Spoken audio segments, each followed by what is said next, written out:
Bismillahirrahmanirrahim. Alhamdulillahirabbil alamin. Wassalatu wassalamu ala sayyidil mursalin wa ala alihi wa sahbihi ajma'in. Kita sambung mudzakarah kitab Matan Safinatun Najah, dan telah kita sampai pada perbahasan syarat-syarat jamak ta'khir. Kita baca faslun syurutu jam'at ta'khiri ithnan. Syarat jamak ta'khir ada dua. Jamak takhir lawan kepada jamak taqdim. Bila kita sebut jamak taqdim, kita solat asar dalam waktu zuhur, kita solat isyak dalam waktu maghrib, maka di sini sebaliknya.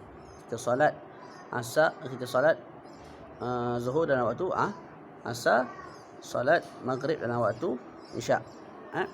Okey.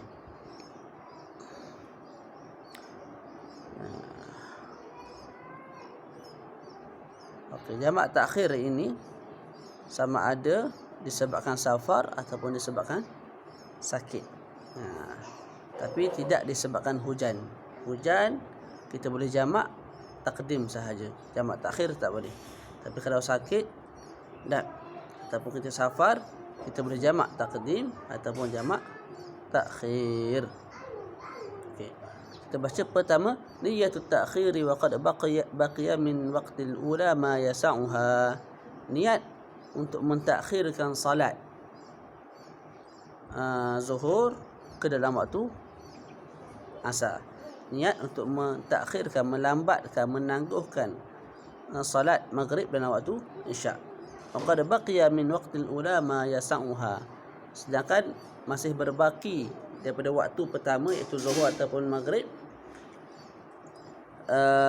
waktu yang boleh memuatkan solat zuhur itu ataupun maghrib itu. Contoh kita ambil zuhur lah, kias sendiri dengan maghrib. Di sisi Maramli katanya kita mesti niat untuk lambatkan solat zuhur dalam waktu asar. Niat tu bila? Kita niat dalam waktu zuhur, awal waktu zuhur, pertengahan waktu zuhur, akhir waktu zuhur. Yang penting mesti dalam waktu zuhur, dan baki waktu zuhur itu mesti muat solat zuhur. Contoh kita sebut solat zuhur ialah 4 minit. Untuk kita kerjakan 4 rakaat 4 minit. Jadi kita mesti niat tak pada daripada awal solat zuhur sehinggalah pada 4 minit sebelum habisnya waktu zuhur. 4 minit sebelum habisnya waktu zuhur. Tu kena niat untuk mentakhirkan solat zuhur itu dalam waktu asar. Contoh kita sebut zuhur pukul 4. Zuhur pukul zuhur habis zuhur pukul 2, contohlah, mudah-mudah. Habis zuhur pukul 2. Mesti kita niat. Masuk zuhur pukul 1. Mesti kita niat untuk mentakhirkan solat zuhur dalam waktu asar daripada pukul 1 tu sampailah pukul 1.56. Kalau masuk 1.57 tak, ataupun 1.58, 1.59, ketika itu baru kita nak niat takhirkan solat zuhur dalam waktu asar. Ketika itu berdosa. Ketika itu apa? Berdosa dan tidak dinamakan sebagai jamak takhir. Boleh? Sebab apa? Kalau baki 2 minit lagi, 2 minit lagi baki nak masuk waktu asar. 2 minit ni muat tak nak buat 4 rakaat dalam keadaan yang sederhana, tidak terlalu laju, tidak terlalu slow, dan kita baca perkara wajib sahaja. Buat perkara wajib sahaja. Mana muat? Sekurang-kurangnya 4 minit, 3 minit. Dia baki seminit, kita baru niat jamak, baru kita niat nak takhirkan solat zuhur dalam waktu asar. Tak boleh. Itu di sisi Imam Ramli. Itu. Imam Ibnu Hajar berpendapat al-iktifa' bi niyyatihi qabla khuruji waqtil ula walau biqadri rakaah. Imam Ibnu Hajar kata boleh niat untuk takhirkan solat zuhur dalam waktu asar daripada awal waktu sampailah berbaki waktu tu muat untuk solat 1 rakaat. 1 rakaat kita solat seminit contoh. Jadi baki seminit lagi. Nak masuk waktu asar. Ketika itu baru kita niat untuk takhirkan solat zuhur dalam waktu asar. Tidak ada masalah. Tapi di sisi Imam Ramli tak boleh lah. Tak boleh dah. Kamu tak boleh jamak takhir dah. Tapi di sisi Imam Ibn Hajar boleh lagi. Boleh lagi. Dan dua-dua sepakat lah. Kalau baki 5 saat, 10 saat, 15 saat. Yang baki itu 5-10 saat tu tak muat untuk satu rakaat kita kerjakan. Itu sepakat lah antara Imam Ramli dan Imam Ibn Hajar dan mengatakan tidak boleh. Okey. فلو ترك النية المذكورة صارت الأولى في وقت الثاني قضاء ويأثم إن علم وتعمد. Okey. Kalau dia tak niat. Kalau dia tak niat, dia tidak niat pun untuk mentakhirkan solat zuhur dalam waktu asar. Dia tidak niat mentakhirkan, melambatkan, menangguhkan solat maghrib dalam waktu isyak. Tak, tiba-tiba masuk waktu isyak, tiba-tiba masuk waktu asar. Tak, ketika itu dia solat asar dalam waktu asar, itu selesai, nama dia ada. Zuhur dia solat dalam waktu asar juga. Cuma zuhur itu dinamakan sebagai qada, tidak dinamakan sebagai ada. Dan dia berdosa kalau dia tahu hukum dan sengaja. Boleh. Dinamakan sebagai qada. Adapun kalau jamak takdim, jamak takhir cukup syarat semua, tu nama ada tu. Nama ada. Walaupun sembahyang luar waktu. Walaupun sembahyang luar waktu.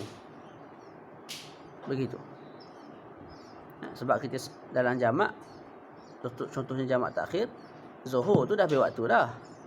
Jadi kita solat zuhur luar waktu zuhur, iaitu dalam waktu asar. Tapi dinamakan sebagai adak juga. Kita bolehlah kata sebagai keluar waktu ataupun dalam waktu, cuma waktu uzur. Waktu uzur yang telah kita bincangkan dalam awqatus salah. Jadi kekal dalam waktu, cuma dalam waktu uzur. Tak. Ataupun kita pandang pada wakil realiti, memang luar waktu. Zuhur dah habis. Jadi solat dalam waktu asar, solat zuhur tu. Tapi masih dinamakan sebagai ada. Okay. Boleh nak kata dalam waktu, boleh nak kata luar waktu pun boleh, tapi pada sudut pandang yang berbeza. Wallahu a'lam. Wa dawamul udhri ila tamami tsaniyah. Syarat yang kedua, sebelum kita masuk, sebab apa kita kena niat? Supaya bezalah. Beza antara orang sengaja tak sembahyang zuhur dan juga orang yang nak lambatkan solat zuhur dalam waktu asar atau niat nak ambil rukhsah keringanan daripada Tuhan yang membenarkan jamak takhir. Biar ada beza kita dengan orang lain. Orang lain tak sembahyang zuhur, dia qada dalam waktu asar. Kita tak sembahyang zuhur dalam waktu zuhur, tapi kita akan sembahyang dalam waktu asar. Jadi niat itu membezakan antara kita yang tak berdosa dengan mereka yang berdosa. Begitu. Yang kedua, wadawamul udhri ila tamami tsaniyah. Jamak takhir berbeza dengan jamak takdim. Jamak takdim kita sebut tadi. Tak, untuk sahnya jamak takdim itu memadai kita ni digelar musafir, kita ni dalam pelayaran. Memadai sampai selesai kita angkat takbiratul ihram bagi solat yang kedua, solat asar. Allahu akbar, solat asar. Bila akad takbiratul ihram, kita pun sampai di desa kita, di kawasan kita. Kita jadi mukim, ahlan wa sahlan, sah jamak takhir. Tapi kalau jamak takdim, kalau jamak takhir tidak boleh. Mesti kekal uzur. Daripada solat apa tadi? Daripada awal solat dan juga akhir solat. Maknanya solat pertama dan solat kedua. Solat kedua kat sini maksudnya asar ataupun isyak. Boleh. Jadi dia sembahyang jamak takhir. Dia start dengan zuhur dulu. Lepas dia sembahyang zuhur, dia pun sembahyang asar. Tak. Bila tengah sembahyang asar, contohnya rakaat ketiga sembahyang asar, kereta api yang dia naik tu sampai di kawasan dia.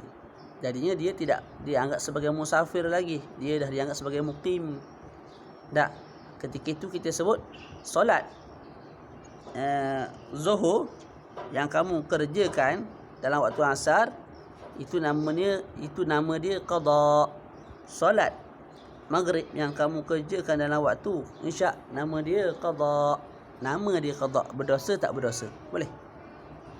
Adakah nama perbuatan yang dia buat tu gabung Zuhur dengan asar dalam waktu asar itu dinamakan sebagai jamak takhir? Tidak. Sebab apa tidak? Sebab tak cukup syarat. Jadi seolah-olah, bukan seolah-olah lagi, memang betul, dia itu memang sembahyang asing-asing.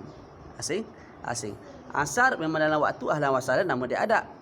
Tapi zuhur, nak kata jamak takhir tak cukup syarat. Tak, maka zuhur tu kita panggil sebagai qada. Berdosa? Tidak berdosa. Jadi ada qada yang tidak berdosa, dan ada adat yang berdosa. Adat yang berdosa contoh apa? Nak dinamakan adat ni satu waktu dalam waktu, satu rakaat dalam waktu. Jadi kita sengaja lambatkan sembahyang sampailah baki waktu 1 minit, kita pun sembahyang dan 1 rakaat dalam waktu, 3 rakaat luar waktu. Nama dia adat tapi berdosa. Khatimah tu penutup. Sebelum masuk penutup. Jadi 2 syarat saja kat sini. Kalau tengok pada jamak takdim ada 4. Tak. Apa yang tak ada kat sini? Al-muwalah. Tidak ada al-buda'atu bil ula. Kalau nak sembahyang jamak takdim mesti zuhur dulu baru asar. Tapi kalau jamak takhir nak start zuhur lepas tu asar tidak ada masalah. Nak start asar lepas tu zuhur juga tidak ada masalah. Lepas tu pada jamak takdim mesti muwalah berturut-turut. Lepas zuhur terus solat asar, tak ditangguh-tangguh. Tak. Berdasarkan penerangan yang telah kita bincanglah. Tapi jamak takhir lepas kita sembahyang zuhur, tak nak tidur dulu sejam ke 2 jam ke, lepas tu baru sembahyang asar, tidak ada masalah. Tidak ada masalah. Khatimatun, penutup. Ikhtara Nawawi, Imam Nawawi memilih, selain daripada Imam Nawawi, ulama-ulama lainlah memilih keharusan jamak disebabkan sakit. Keharusan jamak disebabkan sakit. Jamak saja, bukan qasar, jamak saja. Disebabkan sakit. Sama ada kita nak jamak takdim ataupun jamak takhir. Dan syarat untuk kita jamak disebabkan sakit tak sama seperti syarat safar ini. Jamak takdim ketika sakit, ambil syarat-syarat jamak takdim tadi, letak kat sini. Jamak takhir ketika sakit, ambil syarat-syarat jamak takhir, letak dekat sini. Dan ini juga ialah mazhab Imam Ahmad radhiyallahu ta'ala anhu. Sakit yang lagu mana yang menyebabkan kita boleh sembahyang jamak? Kita tak musafir, hujan pun tak ada, tapi sakit. Sakit yang lagu mana? Sakit gigi? Sakit tangan? Tidak, bukan sakit yang simple-simple, tapi sakit yang teruk. Sakit yang teruk sekira-kira susah bagi dia, susah bersangatan, susahnya. Tak, untuk dia solat zuhur dalam waktu zuhur, asar dalam waktu asar, susah. Teruk ke, sakit yang susah, sakit yang teruk. Tak ada pula orang tolong dia. Tak. Jadi dia sembahyang jamak sahaja, bukan qasar, jamak sahaja, takdim ataupun takhir, dengan syarat jamak takdim kalau nak jamak takdim, dengan syarat jamak takhir kalau nak jamak takhir. Wa sallallahu ala sayyidina Muhammad wa ala alihi wa sahbihi wa baraka wa sallam. Alhamdulillahirabbil alamin.